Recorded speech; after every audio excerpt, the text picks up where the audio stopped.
This episode of The Edge is brought to you by Audible.com, offering more than 180,000 titles for smartphone, tablet, and desktop. To get a free audiobook of your choice and help Trek.fm at the same time, visit audibletrial.com/trekfm. And also by Enterprise in Space, an international program of the nonprofit National Space Society. Find out how you can help science and education and become a virtual crew member aboard the NSS Enterprise Orbiter by visiting enterpriseinspace.org. And if you want to join the conversation and share your thoughts on this episode, join the Babel Conference, our listeners group on Facebook. Just type BABEL into the Facebook search field. We look forward to seeing you there. You're listening to Trek.fm. What have you done out there on the edge of Federation space?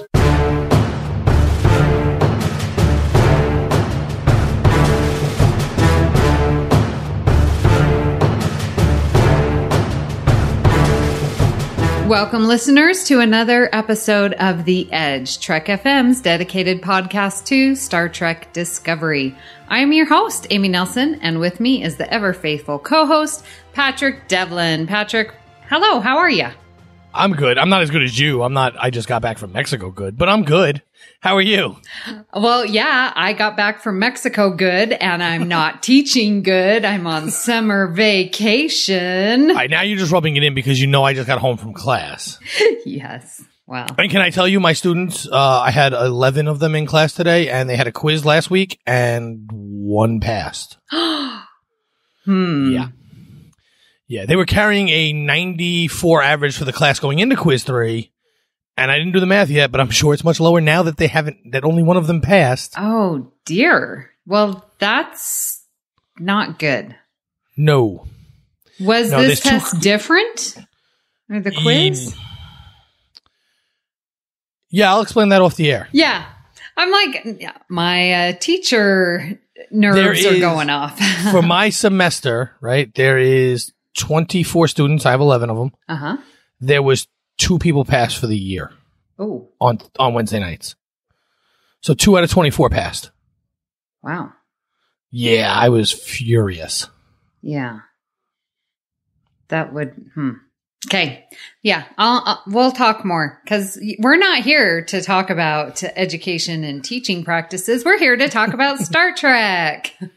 Yes, we are. And we're talking about one particular person today. Yes, we are. So with the end of the season, we're going to go into some character deep dives, and we are going to start our final mission here with Captain Pike. Captain Christopher Pike. Does he have a middle initial? Not that I know of. Okay. Just Christopher Pike. Yeah. So I wanted to do this a little differently than what we've done before, because the first thing when I hear Captain Pike, like everyone loves Captain Pike. I literally have not heard anyone say that they don't like him. I mean, why? I'm asking you, Patrick, why is this? What is it that's so special about Pike that everyone loves him? So what I think is the reason that everybody has this strong attachment to Pike and feels this way mostly is because it is a tie back for them to TOS without being TOS in your face.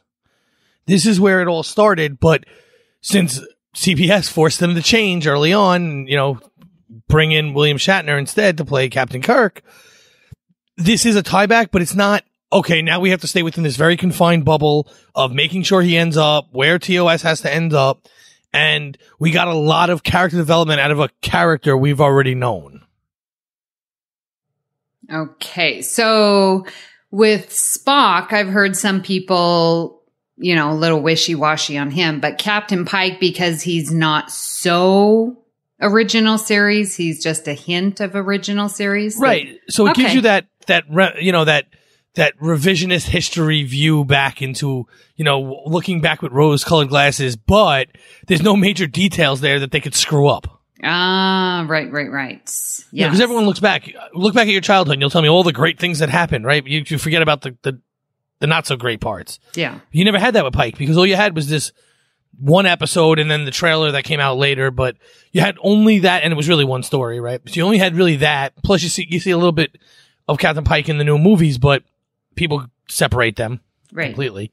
And so you had this clean slate of a character you've already heard of and had some connection to, so you can remember back to your childhood without them being able to screw it up. Really, I mean, they really couldn't mess it up because he's so undefined before now that they could do whatever they wanted. And with Spock, you're caught in this bubble again where people are going to look at it, and we've heard it.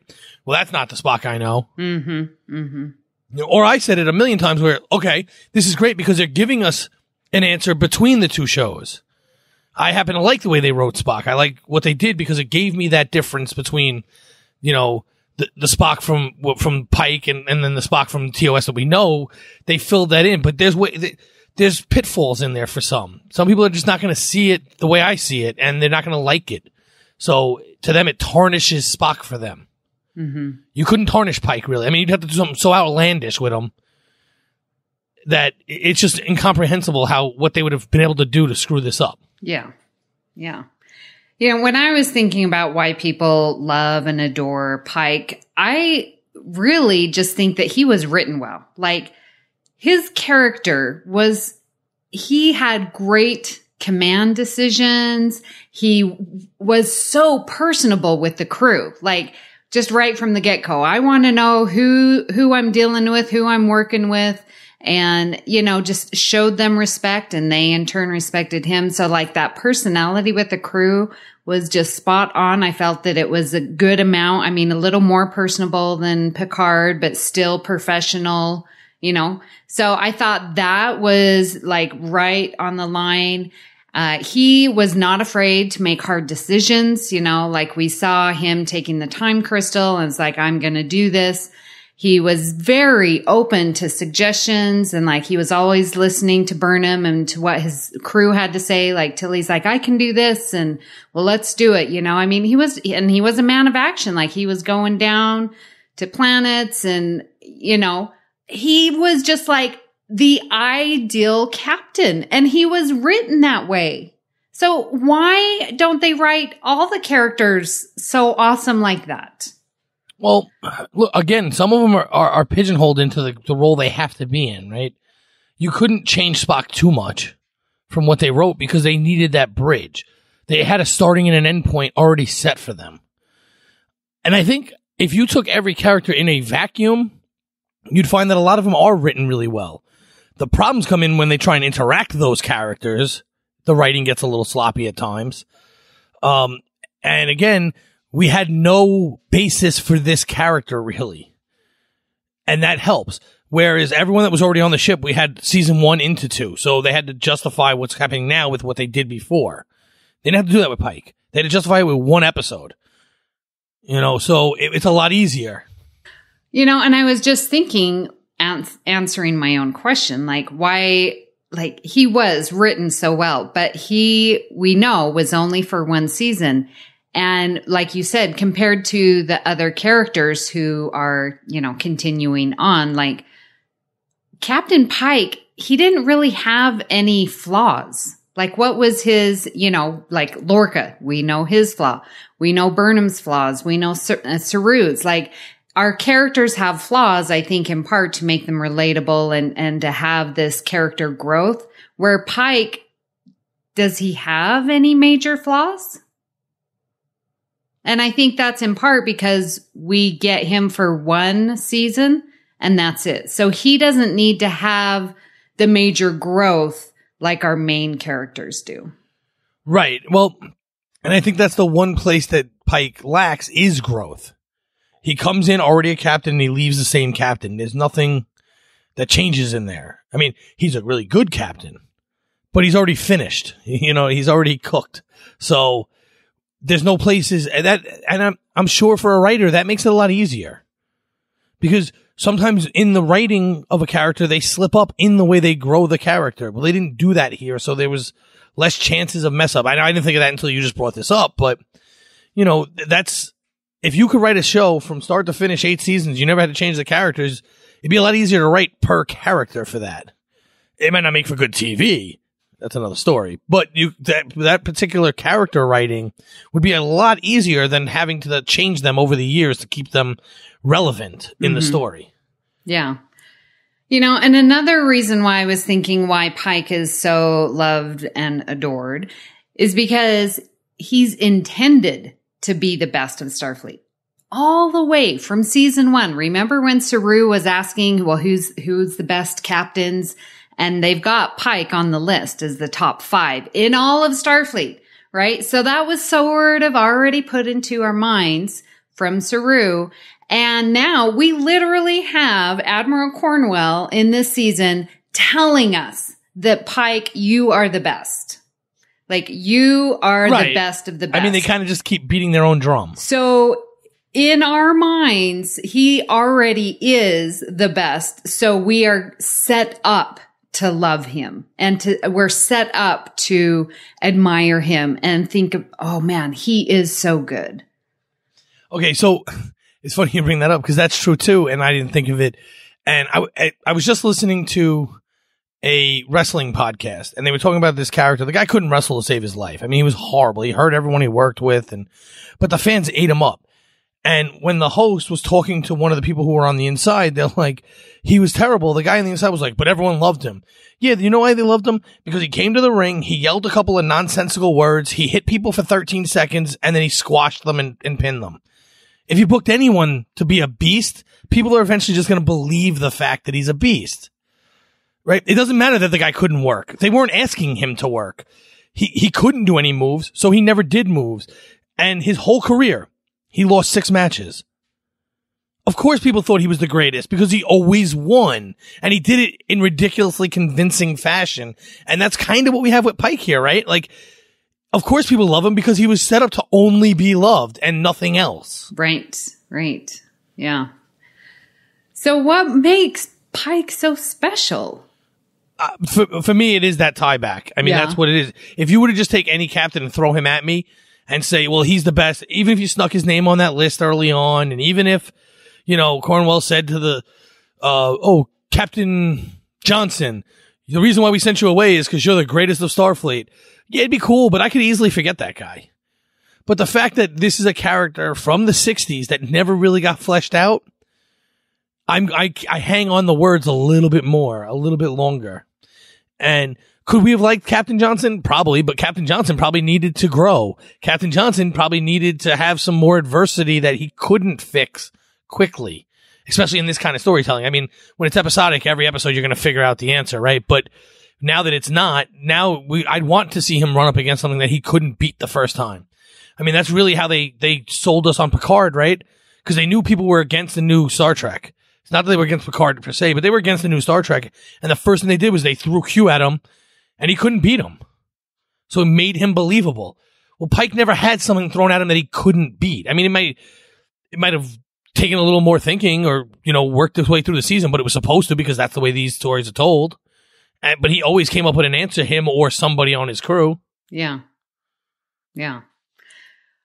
Yeah, that's true. And it does have that tie into the original series. And in fact, listeners, as a side note, if you haven't listened to Standard Orbit number 267, it's called The James Bond of Star Trek, I encourage you to do so. They take a look at Pike in the original series, obviously with the Cage Menagerie, and then they talk about Pike in the Kelvin timeline, and they talk about Pike, obviously, in the Discovery. So, it's great. They did a good job covering all the different Pikes and the characters that played them. And in fact, listeners, at the time of this recording, their last 3 shows have been Discovery related topics. So you can go and check those shows out as well. I just think we need to have them come on over to the Edge. I mean, they're just talking Discovery all the time. I love it. Yeah, I mean, we should definitely do something with them at this point, right? Right. We're talking the same stuff now because now we're talking TOS. Yep. So let's get to the gushy part of Anson Mount, who plays Captain Pike. This is my favorite part. Okay. So again, people that I've seen on social media everywhere, you know, they like Captain Pike and they love Anson Mount and how he has played Captain Pike. Like, so why do you think it's Anson Mount? Or do you just, yeah, I'm just going to leave it like that. Patrick, why does everyone love Anson Mount? So, I mean, I think there's a few people who could have pulled the role off. I mean, I'm not going to go through names or anything. I don't think he's the only one who could have done it, but I think he was definitely the best choice for the people who could have done it. And I just think he has this, I'm going to use the wrong word here and it's going to sound wrong, but it's the best way I can describe it. He has this bravado about him that gives him this, like, very sure of himself captain who doesn't make mistakes. And even in making mistakes, he's going to figure out how to make it not a mistake, like feel to him. You know what I mean? So, so bravado is really not the right word, but I can't think of another one at this time. No, that is a great word. But that he has this already aura to him that he gives off when he's on screen. So everything he says and does is much more believable because of that. Now, you know, he also had that, he didn't look old, but he had that like gentleman look to him, you know. And he's not the only person in the world that has that look, but he does have that look, and tie that with the way he portrays the character, you know, emotion wise and facial reaction wise. It's just a perfect culmination of who we believe Captain Pike to be, much because of this show.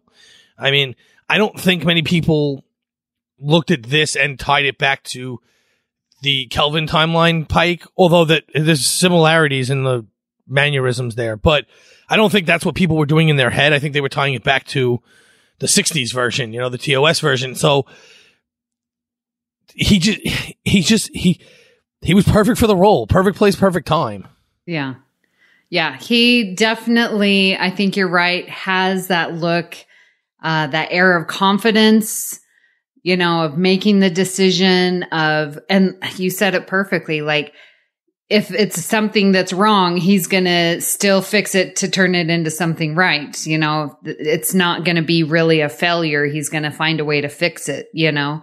And yeah, that confidence that he has, he did so well. And I love listening, to him talk about or reading things when he does interviews, you know, about the character Pike, because he seems to just so fully get into character.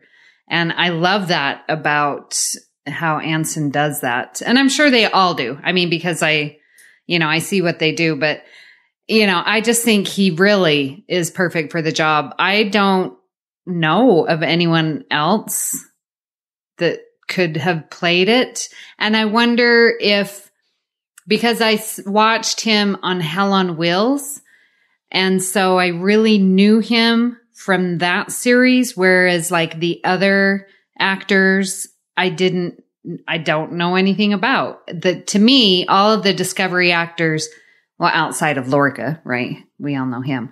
But what's his name? I don't know his real name. Yeah, from Harry Potter. I know. Yeah, I'm terrible with that. But Jason Isaacs. Oh my gosh. Stop screaming at me. I heard you in my head. Thank you. But yeah, like, so Anson Mount was really the only one that I knew had done anything, you know, prior to. And so and again, if you'd seen Hell on Wheels, it's the same type of confidence in who that person is as a character, like that self-confidence. It's just set in a Western, and here we are, wagon train to the stars. Ha, ha, ha. Well, yeah. No, but okay. So I could give you, for instance, who I thought might be able to pull off the role. I don't think they do it as well as Anson Mount, but a person like Chris Noth. He's in The Good Wife, and he was also in I don't know him from this. My wife mentioned it to me, but Sex and the City. He was big in Sex and the City. Okay, I know him. I know him from watching The Good Wife on CBS right now. But he plays a very arrogant politician. So if you just tweak that a little bit, that's good for this role. You know what I mean? Now, maybe he can't. I don't know the guy personally, but that's a kind of like that. He has the look that I would expect to also play this role. You know what I mean? So it just, for instance, and really, I just really love The Good Wife, and I was looking to plug it. But speaking of when, Anson Mount talks about being in character, I don't know if you've spoken to Simon DeLuca lately. He's actually going to meet Anson Mount very soon. Yeah, I think I would like a picture with Anson Mount. Just saying. Well, let's move on to his story. And I'm very interested to know, like, how you feel that the story went for Captain Pike. Now, Anson Mount has said multiple times in interviews and on his own podcast that we get to know Pike in the middle of his story, because we get to see him at the beginning with the cage, and we know how he ends up on the menagerie. So Discovery is the middle of his story. I like that we get that there. But what part of the story stands out the most to you, Patrick?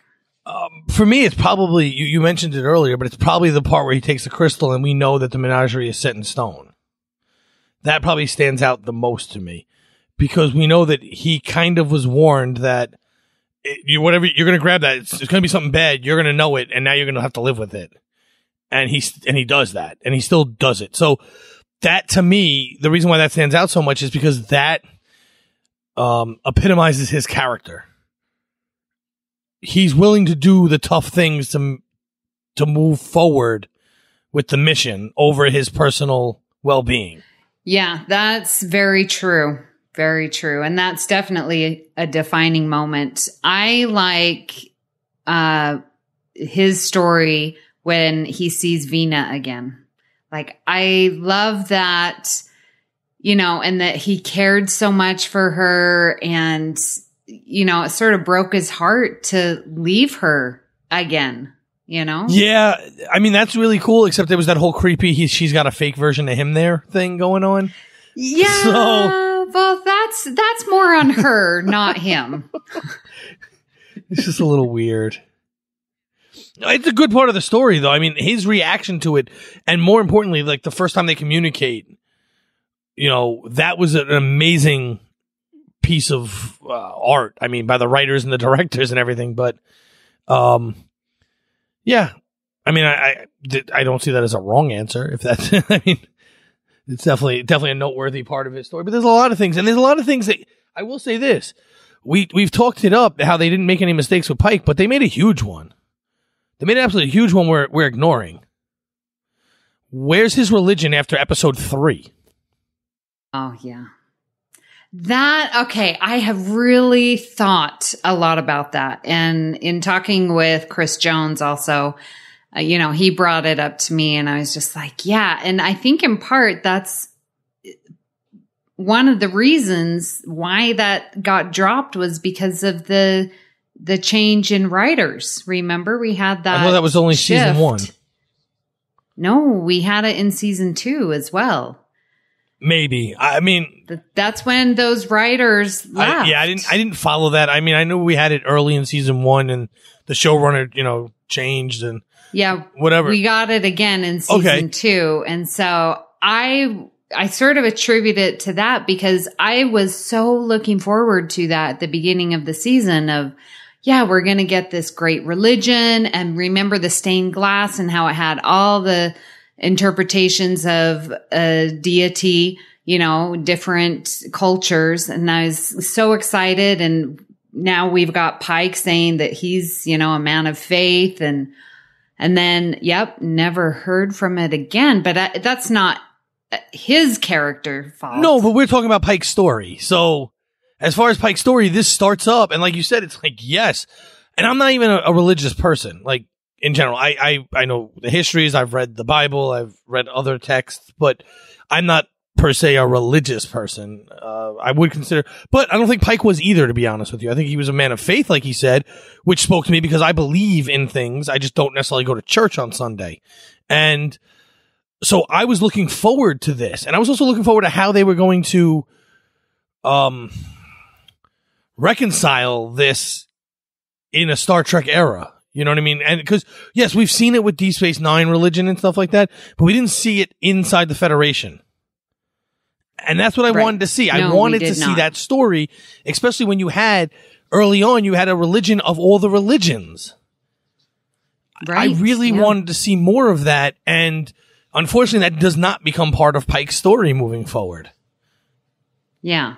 And that's a missed opportunity because you're right. It could have enriched his character so much more. And they really could have done using that to add to the mystique of the Red Angel. Absolutely. And they could have played that more, and they really didn't. The only thing is that they're using the word angel. And I know a lot of people said, well, that's your tie to religion, but I've heard plenty of people use the word angel and not mean God, so it's not like it's a one-to-one tie. And I think it's more than just a missed opportunity. I think it's a misstep. I think it's a big misstep that if that's what happened where the writers just changed hands and the new writers were like, well, I don't want to write that. I think they dropped the ball on that badly. They dropped the ball badly. Now, maybe they wrote it all out and they got to the end and they realized, well, we got to cut something. But if that's what happened, then they should have cut all of it. They should have cut more out of Pike. He shouldn't have said he's a man of faith. He shouldn't have had a father who taught this. You know what I mean? Like, those things should have never been said. Then I'm not worried about it. I just realized they had religion in the beginning of the season, and then they, the next civilizations they found didn't have it. But we had all this leading up. We had Pike talking about it. We had Saru had religion based into it, and Saru's plays out to when they evolve. But I mean, it doesn't really play any more into that. Right. Yeah. There was a huge religious culture with Saru's planet. And then again, another missed opportunity. Yep. Saru could have talked about it a lot more, but we can talk about it. We can have an episode just on that missed opportunity, but yeah, with all the priests and okay. Yeah. We're going to have to come up with some ideas and talk about those. But I think that was, and now that I'm trying to think about standout moments, that's a glaring weakness in his story that they just, and like you said, it's not Anson Mount's fault. It's not Pike's fault. But it is a glaring gap in Pike's story, in the middle of his story. Yeah. Right. Yeah. I like another part of his story is he seems to know Spock somewhat, like sort of on the surface. I think he knows Spock, and I think he tries to not pretend, that's not the right word, but like when we first see him and he's like, well, Spock's not on board, and he checked himself into the mental hospital. It seemed like he just sort of knew the facts about Spock, but not on a very personable level. And then to see that by the end of season 2, I liked seeing their friendship get a little bit deeper and more personable. So I like that story for Pike. Yeah, I like it too. I like it too. And I think that was, I think it was written, in my opinion, so that it was really Spock's fault that they didn't have more of a personable relationship. I don't necessarily agree with that because the Spock we see in the cage would have been someone who's more personable than the Spock we know in TOS, but I felt that was just on purpose because Spock wouldn't have opened up. But that also, I mean, part of that is too, all right, if Spock never opened up, that's why we didn't hear about his brother, his sister, and all these other things throughout the season, early on. They're just giving you more little hints as to why, burn them, for the people who, we never heard of her before, so what? But if you need an answer, they're giving you little hints to the answer. So one thing that you talked about was the story that stood out for you was him taking the time crystals. And this has been criticized by quite a few. Everybody. You can say it. Everybody. Well, all right. But it has been criticized as this is now sealing his fate and there's destiny and that there's no way for him to change it. And in fact, when the ship was going to explode and Cornwell and Pike were there and, and he's like, well, I can stay here and I can do this, and then he sort of says, I know that this isn't my end, right? Because he already took the time crystals. So how does that play into your head of destiny in Star Trek? I know the writing's not good. I get Okay. that. But the idea, let's go above that. Let's talk about the philosophy of this fatalistic, philosophy that is being given to us in this season with that story. I don't think that it's necessarily a foregone conclusion. And I think had he stayed in that room, we would have found out, oh, nope, you die here instead. They could have written it better. But by her making him leave, let's forget the fact that door wouldn't have stopped the bomb. But by her making him leave and her be the one to stay, she's determining what's going to happen next. Now, the criticism, and Mark brought this up to me a few times, is that Pike could just stay in there and he could just do all kinds of crazy things knowing he can't die. Well, we're just assuming that. It could very well be that he saw that outcome and now he's going to do whatever it takes to get to that outcome. It doesn't necessarily have to be that outcome is predetermined and there's no way of changing it. Maybe there's plenty of ways of changing it. However, and it would appear that Pike believes there's no way of changing it at the moment. So he's believing, what's his name? The Klingon, the son. But he's believing the son at this point. But that doesn't mean that that's true. That just means that's what we've been told. I love that you say that and that you say that Pike believes it because, it doesn't have to be fatalistic. It doesn't have to be determined outcome because those choices, that's what could happen.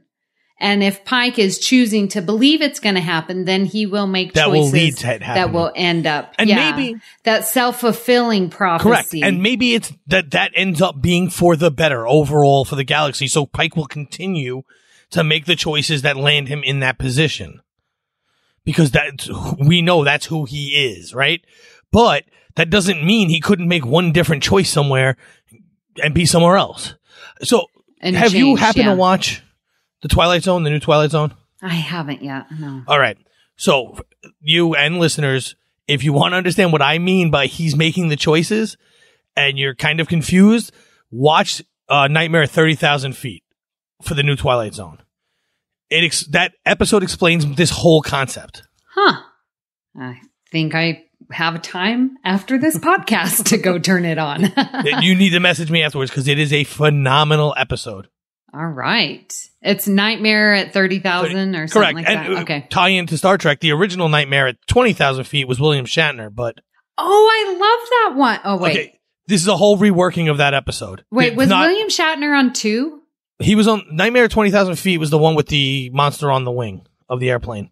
Okay, no, I haven't seen that one. I've seen the one with the little fortune teller. Okay, no, that's not the. Okay, this is an airplane one, but it's but William Shatner was in the original Nightmare 20,000, and then they did a movie for it, and then they did this version of it. It's not the same answer, but it's a great episode. It explains what I mean by, sometimes you hear things or you get a piece of information, and then knowing that information leads you to that conclusion where it might not have in the first place. And again, if you're arguing that you don't like the deterministic of it, that just means you're buying in too, and that you're placing it in the realm of it must be that way. And I'll freely admit that I am placing it in the realm of he's going to make the choices to be there. They didn't tell me that. They also didn't tell me that it had to be determined. All they told me was someone said it had to be determined, and I don't have to believe that person. Right. So, yes, we're both making assumptions here. I just like my assumption better than yours. Yeah. That's so for the people screaming like, no, but they told us. Yes, I understand that, but that doesn't guarantee he's telling the truth. Right. And because for them, the, Klingons there, time is fluid. This, Exactly. And if he had stayed in that room and that explosive had gone off and he didn't die, then they definitively told me this has to play out that way, and by act of God, it's going to. Mm-hmm. If he puts himself in harm's way and he's supposed to die, he's not going to. But they didn't. They cheated just enough that she stepped in. Now, you can still believe either way. You could believe that she stepped in because it's determined that something has to, Mm-hmm. or it could just be what happened. It sort of reminds me of in the Kelvin timelines in 09 when Spock tells Chris Kirk that, well, you can't tell Spock about me. And then at the end of the movie, he's like, you knew all along? Why did you lied to me? Or, Spock's talking to Leonard Nimoy Spock, and he's like, well, I just let him presume, I just let him assume that the world was going to explode if you knew about me. And, I think it's just sort of, it's a timeline that could happen, and you just sort of take the assumption and go with it. Right. And look, there's probably no wrong answer. We can debate whether it's determined or not. I prefer not, because Star Trek has always told me it's not, right? And I prefer my universes not being determined, and free will would be more important to me. The fact that we're making the choices that lead us to where we are. There is something to be said for the fact that there are theories where free will for the individual means that there's still a deterministic for the society, though. So whatever, but we're seeing a determined outcome for an individual, and I don't like that idea necessarily. So I can wrap my head around the fact that just because we've been told by someone that this is determined doesn't mean it is determined. And maybe because we've seen this outcome, we're going to end up at this outcome for that reason. Much similar to when we talked about the control. Why does control gain power? Why does it ends up on Discovery and gets taken? Why? Because it was going to destroy the universe. But knowing it was destroying the universe is what made us put it in front of Discovery to get taken to destroy the universe in the first place. Well, and it's sort of like, I'm trying to wrap my head around this, and so I'm trying to pull from others. So like in Next Generation and Parallels, where, Worf with his making choices for his life, and seeing all the different outcomes. And I still love that diagram that Geordi puts up, and, the phase shifts is what's going in between those parallels. And we've talked about that with the universes and how slim the thin layers are between the universes. And that could be that we've got to figure out what that Klingon's name is, Oh my gosh, listeners, I really do apologize. But what Voke's son, and L'Rell's son told him, like, that could just be one, layer of this parallel universe, a time that could happen because of the choices that lead up to it, So I think that's a very good way to look at it. And so, Zach, if you are listening, this whole conversation was for you. Okay, so Patrick, do you have any nitpicks about this Captain Christopher Pike? I mean, I think I went over it. Just the fact that they dropped the religion story. I think that's really it. I mean, I won't even go into my other one. Is it about the character? No. Okay, but now I'm curious. I just can't stand that book goodbye. Oh my gosh. We had like 300 of them leading into that. It's a nitpick. You asked for a nitpick. I got one. Okay, so what are you nitpicking about? That we said goodbye to him twice? No, that we said goodbye to everybody this season. Like anyone who walked off the bridge, like if you had to go take a leak, they would like all stand up and say goodbye. It was like pathetic. Oh, so it's not really having to do with No, it's Pike. not him. No, my nitpick here, in all seriousness, my nitpick is it should have waited for him. That's my real nitpick. By the time they got to the one that really mattered for the season. Okay, yes. I didn't care anymore. So it's not, I guess it's not really a nitpick of him. It's a nitpick of the writers because they should have known this one mattered. Right. So wait for it. Why are you giving it to me for everybody else? Like I said, just because I get up and go to the bathroom everyone doesn't have to salute me goodbye. Come on. Because when you get the ones that really matter, they don't matter anymore because I've seen it so many times. Let's see. I'm trying to think if I have any issues with his story. They don't give you any. Yeah, that's the thing. It's like he's written to be the perfect captain. That might be the only negative about him is he's actually too perfect. So that if we had, I mean, it's okay because like you said, we have him for one season, but if we had him for more, this would just be It would be brutal. It would be brutal. And it would probably be brutal to watch this story play out with anyone not named Pike. Yes. You know, and that's because I've heard that complaint about Picard. Well, he's too perfect. He's not relatable, blah, blah, blah.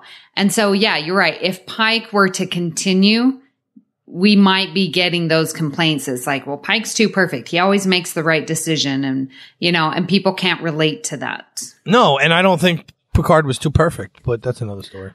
Oh, I don't either. That's why people are cray-cray. Yeah.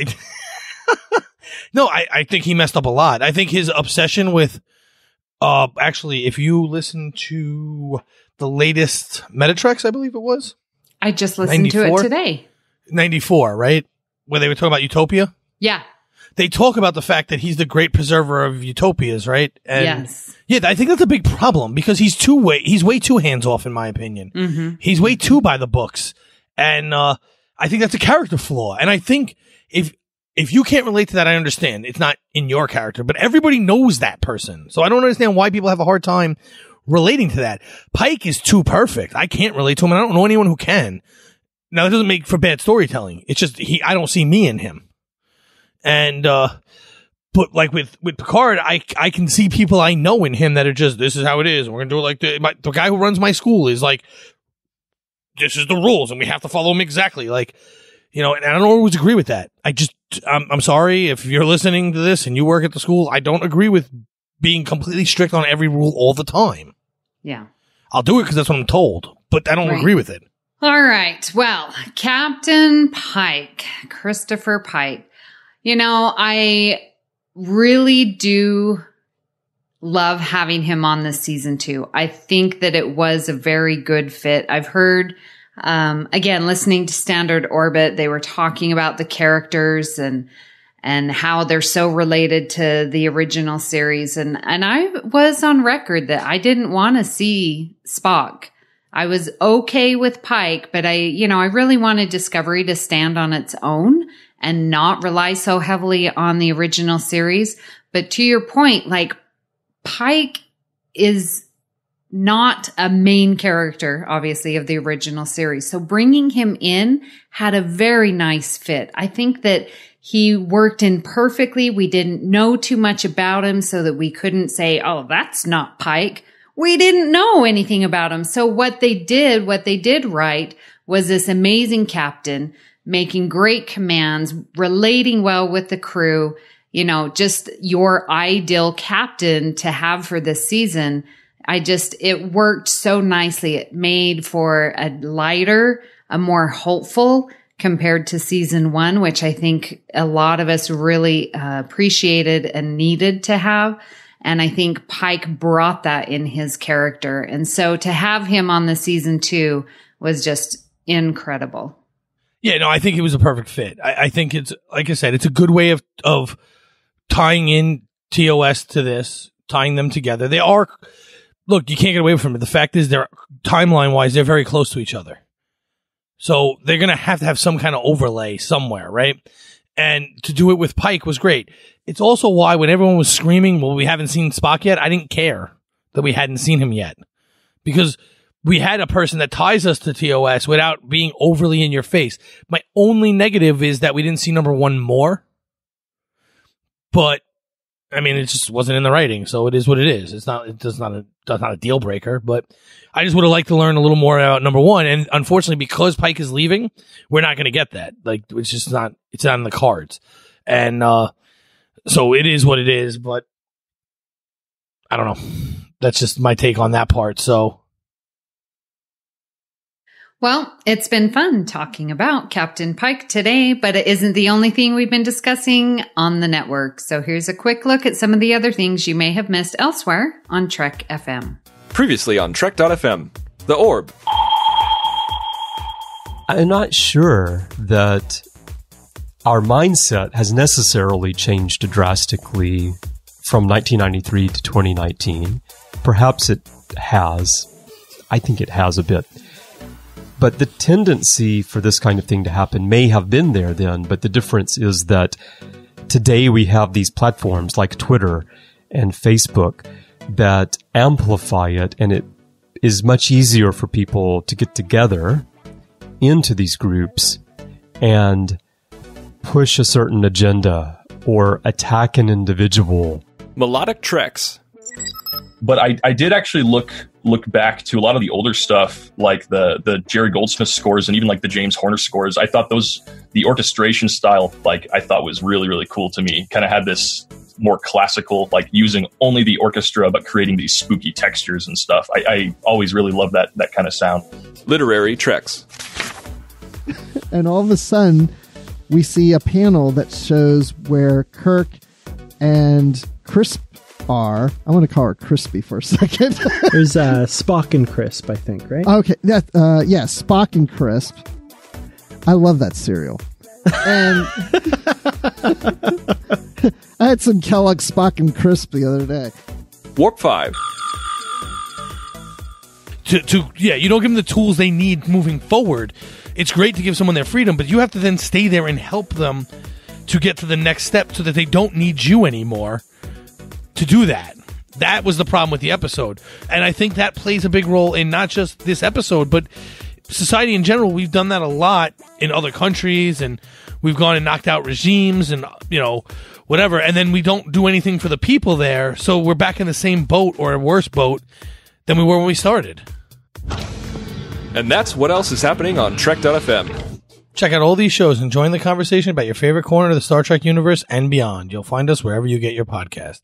If you're an Apple user, be sure to hit the subscribe button in Apple Podcasts on iPhone, iPad, or Apple TV, or the desktop iTunes app to get the latest episodes as soon as they are published. And please leave us a star rating and written review.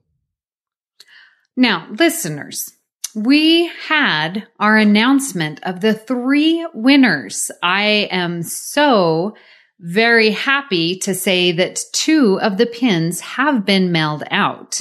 However, I still have not heard from my third person who we announced last time on the Edge. And that would be Artemis, Artemis. Now, if you were the one to write in, please contact me directly so that I can get you your beautiful Captain Pike pin. Here we are talking about him. You could have this pin. So please contact me. I would greatly appreciate it. Now, if you're not an Apple user, we've got you covered as well. You can find our shows on Google Play Music, Stitcher, TuneIn, Spreaker, SoundCloud, YouTube, Windows Phone, in most third-party apps, and you can stream and download the MP3 file from our website or grab that RSS link. We'd love to hear your thoughts on today's show, and there are many ways for you to do that. The best place to join the larger conversation is the Babel Conference, our listeners group on Facebook. Just type Babel, Babel, into the search field on Facebook, and it should come right up. If you'd like to send us email, you can use the form on our website at Trek.fm/contact. Choose to send to a show and select the Edge. That will come right to Amy. You can also find the network on Twitter at Trek.fm and on Facebook at Facebook.com/TrekFM. So, Amy, where can people find you when you're not gushing over Anson Mount?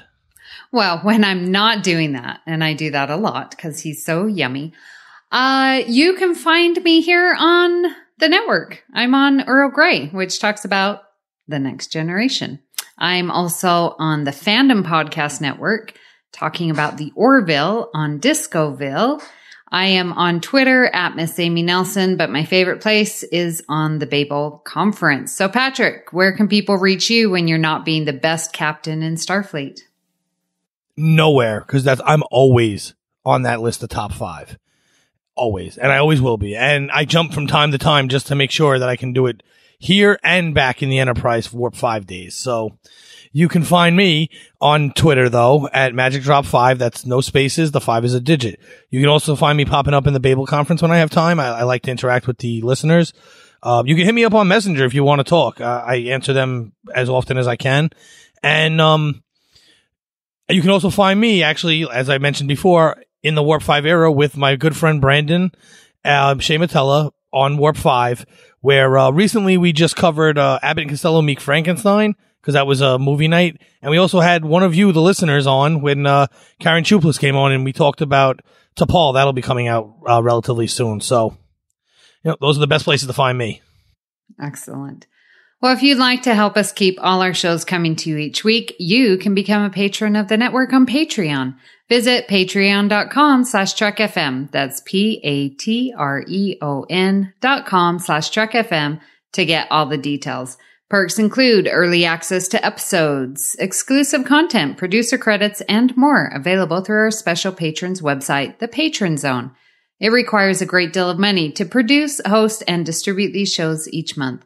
We really appreciate any support you can give us and hope you'll join the team.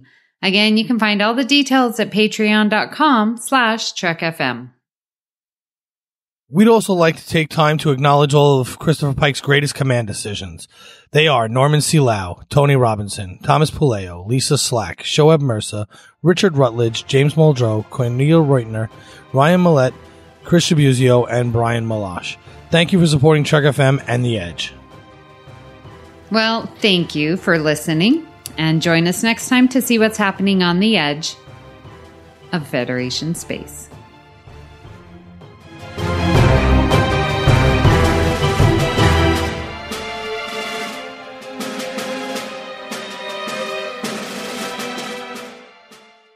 Everywhere I read, it just says the child. Oh my gosh. Toric. It's something with a K at the end. All right.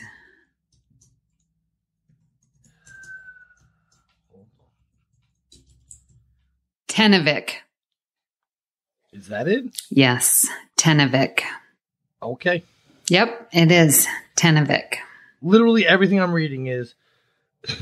Are you on Memory Alpha? Yes. Only for Kolchar to kidnap the child.